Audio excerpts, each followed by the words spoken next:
All right, so we're going to start with 3 pieces of material. You're going to have your interfacing material, either sew on or iron on. You're going to have your front and your back. Your interfacing is going to go on the wrong side of either piece of material. If it's iron on, go ahead and iron it on. If it's sew on, you're going to sew it on with a very thin seam allowance. 3/8 of an inch, 1/4 inch, something really tiny, which will hide it inside of your standard seam allowance.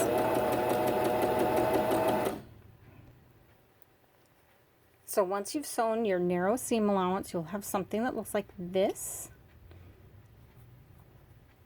with your interfacing on the inside, what will be the inside, and the good side of your fabric on the what will become the outside. At this point now, you're going to sew good side to good side on the inside, and this is where you're going to use your standard seam allowance for whatever your pattern calls for. So I'm going to go ahead and do that real quick.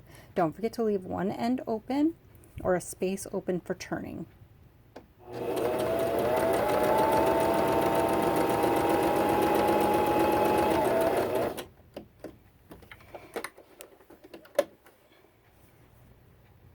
I went too far.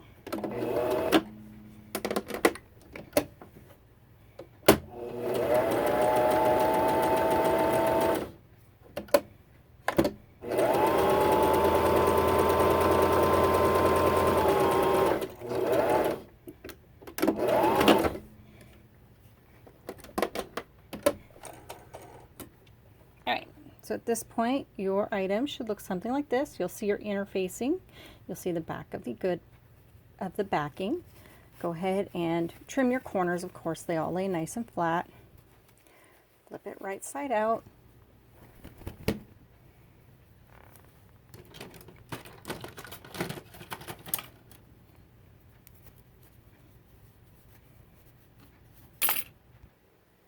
So turned right side out, it'll be something like that. Then I would iron this flat so that the seams all sit nice, but then you'll just turn the edges, oops, and I would turn all this, flatten this all out with the iron before I turned the raw edge into the inside. And then you can just close that up with some hand stitching, or if you wanted to, you can stitch that closed and then continue doing a top stitch all the way around to firm up your borders. But that's it. That is your interfacing, sewing with interfacing.